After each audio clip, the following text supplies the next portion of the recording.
जी नाज़रीन, एक बार फिर हम आपके साथ मौजूद हैं और अब बात होगी स्पेशली ख़वातीन की विरासत के हवाले से, क्योंकि होता यही है कि क्योंकि ख़वातीन हमारे मुल्क में थोड़ी कमज़ोर समझी जाती हैं, तो इसकी वजह से उनकी विरासत जो है उनको उसका हक़ सही से उनको नहीं मिलता। लेकिन हम उनको मजबूती देंगे और उनको बताएंगे किस तरह से वो अपना हक़ ले सकते हैं। इसी तरह कभी कभार ये तो हम ख़वातीन के ऊपर तो बात कर ही रहे हैं, लेकिन अक्सर औक़ात भाइयों के साथ भी ऐसा सलूक होता है, भाई भाई एक दूसरे के जो हकूक़ वो मार देते हैं। तो बहुत इम्पॉर्टेंट है कि इस बात का ख्याल रखा जाए कि जिसका जो हक़ है वो उसको ज़रूर दिया जाए। आज हम इसी मौज़ू पर बात करने के लिए जो मेहमान जिनको हमने दावत दी है उनका मैं तारुफ़ करवाऊँगी। Advocate Supreme Court Aamir Jameel Baig sahab हैं। अस्सलाम वालेकुम जी, कैसे हैं आप? ठीक ठाक हैं, खैरियत से? अच्छा, बड़ा इंपॉर्टेंट सब्जेक्ट है। तो हम वैसे तो हम ओवरऑल ही देखते हैं, कहीं ना कहीं फैमिलीज़ में जायदाद की वजह से एक दूसरे से नाराज़गियाँ हो जाती हैं, हक़ खा लिया जाता है। तो बड़ा इम्पॉर्टेंट है ये जानना कि जो विरासत है वो बहुत इम्पॉर्टेंट है, उसका जिसका जो हक़ है उसको देना ज़रूरी है। स्पेशली हमने ख़वातीन की इसलिए बात की क्योंकि अगर हम ओवरऑल देखते हैं तो अक्सर ख़वातीन को इग्नोर कर दिया जाता है कि ये क्या ले करेंगी जायदाद को, ये लेकर, ये ऑलरेडी शादी हो गई है इनकी और या फिर ज़रूरत नहीं है। तो इस हवाले से आप ज़रूर बताइएगा कि एक तो ख़वातीन के हकूक़ जो हैं उनका तहफ़्फ़ुज़ कौन करेगा, किस तरह से उनको जो है इक्वालिटी के तौर पर उनको जो है जो अल्लाह ने हक़ भी जो उनका दिया गया उस पर किस तरह से उनको जायदाद मिल सकती है। अस्सलाम वालेकुम। देखिए, बहुत अच्छा टॉपिक आपके चैनल ने ये उजागर किया है। मेरा ख़्याल है किसी ने इस टॉपिक पर कोई प्रोग्राम नहीं किया, फ़र्स्ट टाइम मैं देख रहा हूँ।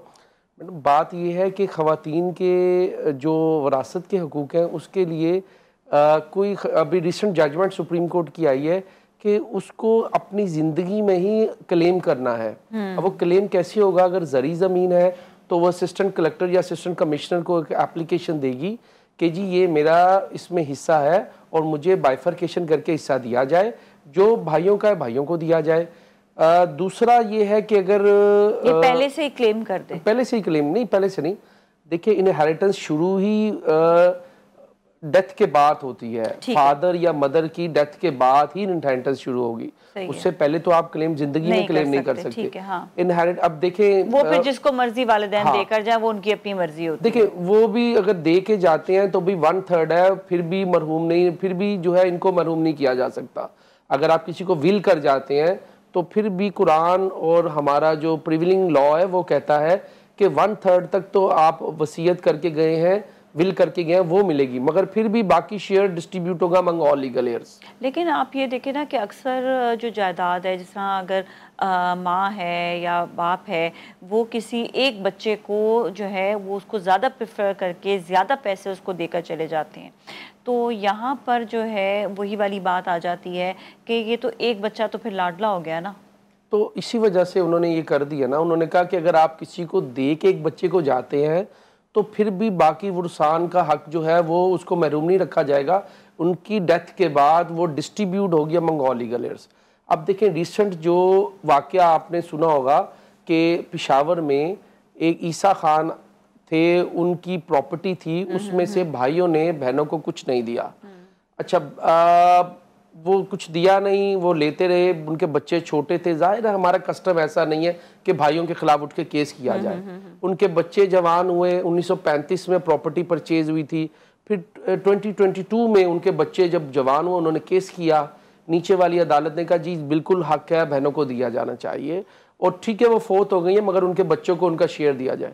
इसी ऑर्डर को चैलेंज किया गया पेशावर हाई कोर्ट ने। पेशावर हाई कोर्ट ने नीचे का फैसला कलअदम किया। उन्होंने कहा कि जी अपनी ज़िंदगी में बहनों ने क्लेम क्यों नहीं किया।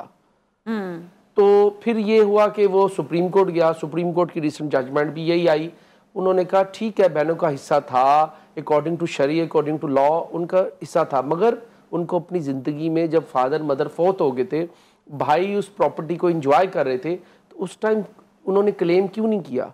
तो बात यही है कि जैसे फादर या मदर की डेथ होती है, उनके जो एसेट्स होते हैं, तो खातून को इस प्रोग्राम के, इन खवातीन को इस प्रोग्राम के ज़रिए ये उजागर करवाना चाहिए कि जी उनको उसी टाइम अपना शेयर क्लेम करना बिल्कुल चाहिए। मैं इस पे एक बात ज़रूर कहूँगी कि देखें, हमारा माशरा थोड़ा सा ऐसा है कि वो भाइयों के ऊपर वो नहीं उस वक्त केस कर सकती थी।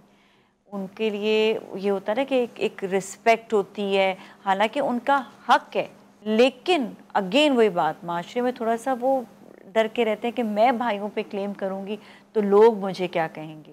इस बात को कैसे इसको कैसे हम जस्टिफाई करेंगे। दूसरा है कि जारी बात है, बच्चे थे आगे, बच्चों ने बोला हमारा हक है, तो असूलन तो बच्चों का हक है ही है ना। अगर उन्होंने क्लेम कर भी दिया बाद में, तो इस पे ये मुझे जो है ना थोड़ा सा जी बिल्कुल, ये डिस्टर्बेंस इसमें लग रही है। बिल्कुल आप ठीक कह रही हैं। इस जजमेंट के बाद काफ़ी रिव्यूज़ भी फाइल हो रहे हैं कि क्योंकि ये जजमेंट ऐसी आई है कि किसी को प्रॉपर्टी से मरहूम नहीं किया जा सकता। ठीक है, उनकी वालदा ने उस टाइम क्लेम नहीं किया, मगर बच्चे तो इन टाइटल हैं उस शेयर के।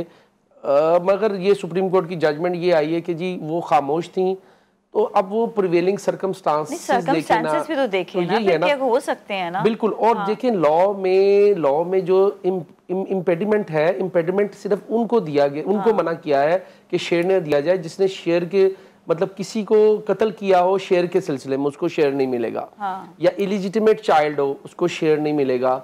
या फिर स्टेप फादर या स्टेप मदर हो, उनको शेयर नहीं मिलेगा।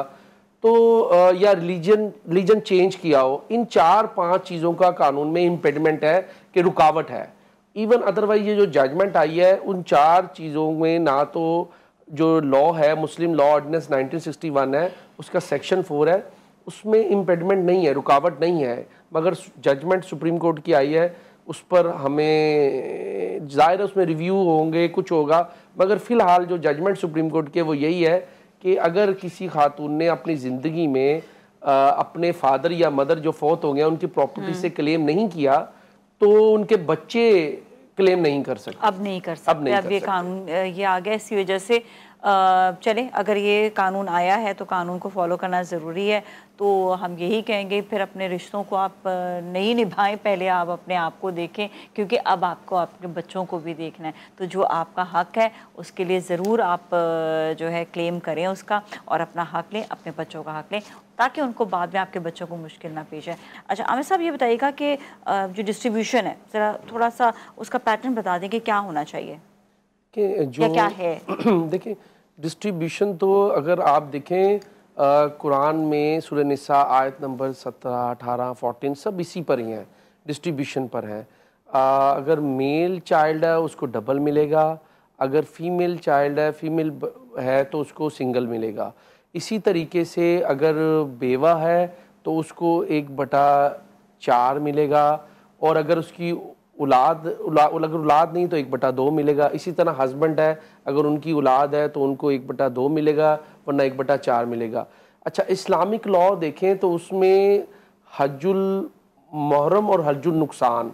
हज्जुल मुहर्रम ये है कि वो जिनकी हज्जुल मुहर्रम ये है कि जिनकी औलादें हैं उनको उसी शरिया से मिलेगा जो कुरान और सुन्ना ने सेट किया हुआ है। और अगर आप हज्जुल नुकसान देखें कि अगर बच्चे नहीं हैं, उनके बच्चे नहीं हैं, औलादे नरीना नहीं है, तो प्रॉपर्टी जाएगी पीछे, डिस्ट्रीब्यूट होगी बहन भाइयों में, माँ बाप में। तो ये चीज़ें बड़ी इलेबोरेट की हैं। अच्छा, कोई भी लॉ जो है वो मुतरादिफ नहीं बन सकता कुरान और सुन्ना के। एक चीज़ें सेट हो गई हैं, उसको कोई चेंज नहीं हो सकते। हाँ, उसमें इंटरप्रिटेशन हो सकती है, जो हमारे रिसेंट डेवलपमेंट है उसके हिसाब से की जा सकती है, मगर जो हिस्सा है, जो शेयर है, वो डिस्ट्रीब्यूशन वही होगी जो कुरान और सुन्ना में है। अच्छा ये बताइएगा, बेटे का आपने बताया कि उसको हाफ मिलेगा और बेटी को नहीं, बेटे को डबल मिलेगा, और उनको सिंगल मिलेगा। थोड़ा सा एक्सप्लेन कर दें किस तरह से। देखें, जैसे एक प्रॉपर्टी है उसमें 2 लीगल हेयर हैं। प्रॉपर्टी है 1 लाख की है, 1 लाख की प्रॉपर्टी है, तो उसमें आप देखें कि 3 हिस्सेदार हैं, 2 बेटियां 1 बेटा है। 50% बेटे को मिलेगा, 25% बेटी को मिलेगा। अच्छा। Single share. और अगर 1 बेटा और 1 बेटी है, अगर 1 बेटा है तो 1 बेटी है, तो उनको जो है वो आप देखें डबल उनको मिलेगा। 75% लड़का लेके जाएगा, 25% बेटी को मिलेगा। अच्छा, ये भी बड़ी बात ये है कि बाज़ कहती है यार ये तो अल्लाह ताला ने, मगर देखें अल्लाह ताला ने उसका ये किया है कि बेटी को तो उसके शौहर से भी हिस्सा मिलेगा, बेटी को माँ बाप की प्रॉपर्टी से भी हिस्सा मिलेगा, और बेटे को मेरा विजडम ये है कि अल्लाह ताला ने इस वजह से ये सब रखा कि बेटी को तो 3-4 जगह से हिस्सा मिलेगा और बेटे को तो सिर्फ इसके अलावा भी अल्लाह ताला ने जिम्मेदारी दी है एक मर्द के ऊपर कि वो अपनी बहन का भी ख्याल रखेगी, उसके ऊपर जिम्मेदारी है।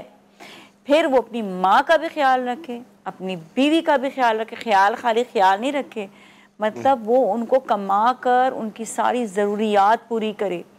बहन के लिए इसलिए कि बहन की अगर शादी नहीं हुई हुई है तो सारी जिम्मेदारी बेटों पर आती है कि बेटे जो हैं वो फिर अपनी बहन का, मतलब जो भाई हैं वो अपनी बहन का ख्याल रखें। इसी तरह ही जब माँ है तो बेटे के ऊपर जिम्मेदारी है, जवान हो गया है वो, और उसके ऊपर जिम्मेदारी है कि वो अपनी माँ का ख्याल रखे बनिस्बत ये कि वो जायदादों की तरफ देखें। तो ये बहुत इम्पॉर्टेंट होता है कि वो ख़ुद कमाएं और कमा कर वो उनके ऊपर जितनी जिम्मेदारी हैं वो पूरी करें। और अगर बेटे को या भाई को जो है विरासत मिलती भी तो उनके ऊपर जिम्मेदारी हो जाती है कि वो कमा कर फिर अपनी घर की ख़वातीन का ख्याल रखें। ऐसा ही है। देखें, जाहिर है जब फादर की डेथ के बाद जब प्रॉपर्टी डिस्ट्रीब्यूट होती है अमंग ऑल लीगल हेयर्स, तो वो जाहिर है फिर वो सरबराह तो बेटा ही बन जाता है, फिर बेटा ही उस प्रॉपर्टी से ही पूरी फैमिली को चलाता है, अपनी फैमिली को भी चलाता है। तो ये सब और इसी तरह बेटी जो है उसकी शादी हुई भी है तो सारी जिम्मेदारी उसके शौहर की है, फिर इसीलिए परसेंटेज जो है वो कम रखा है। हमें अपनी अपनी रिस्पॉन्सिबिलिटीज़ को भी देखना है कि हम रिस्पॉन्सिबिलिटीज़ कहाँ पे देखते हैं, कहाँ नहीं। बहुत बहुत शुक्रिया, बड़ी इंपॉर्टेंट आज जो है गुफ्तगू रही और आपने बड़े अच्छे जो है तरीके से बताया कि किस तरह से ख़वातीन जो है उनके विरासत का हिस्सा उन्हें मिल सकता है, लेकिन यह है कि डिस्ट्रीब्यूशन जो है वो सही तरीके से होना बहुत ज़्यादा ज़रूरी है। थैंक यू सो मच आपका शो में तशरीफ़ लाने का। इसके साथ ही नाज़रीन आज के लिए इतना ही। अपने घर वालों का बहुत ख्याल रखिएगा। कल फिर मिलेंगे। नाज़रीन वाले को टीम को दीजिए इजाज़त। अल्लाह हाफ़िज़।